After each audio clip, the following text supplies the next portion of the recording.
Day for the U.S. military. The first woman ever selected to lead one of the nation's 5 military service academies has taken command of the U.S. Coast Guard Academy. News 8's Tina Detel was there for the transfer of command ceremony.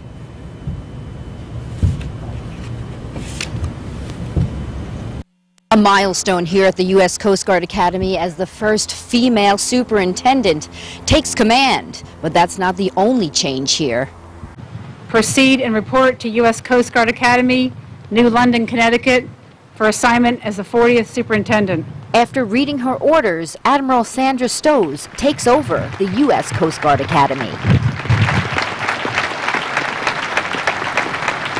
I am honored and incredibly humbled with the opportunity to come back to the Academy where my career began 33 years ago. Stows, the first woman to lead any of the 5 service academies, says she will continue the commitment to diversity, started by retiring Superintendent Admiral Scott Burho. So whenever you've got momentum, the risk is that it starts to slow down. So I want to bring energy, enthusiasm, and integrity to this job and keep moving forward.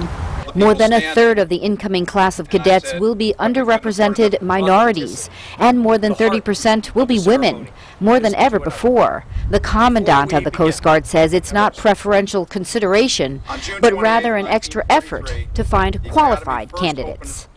So what we've done is we've reached out in some areas of the country that don't know that much about the United States Coast Guard or the Coast Guard Academy, and it's opened up an entire new resource for us in terms of very well qualified students. Admiral Robert Papp also had a bit of fun with another first at the Academy. And I said, for the first time in our history, we're going to have a first gentleman living in quarters 1. Admiral Stows' husband, Robert Volpe. It's incredible, and it's definitely opens a lot of doors just to see what the Coast Guard's doing, what the Academy is doing. And here we are today, and it really does feel like anything is possible. Soon this parade field will be filled with those who may want to follow in the Admiral's footsteps. That's when Swab Summer begins. On the scene in New London, Tina Detel, News 8.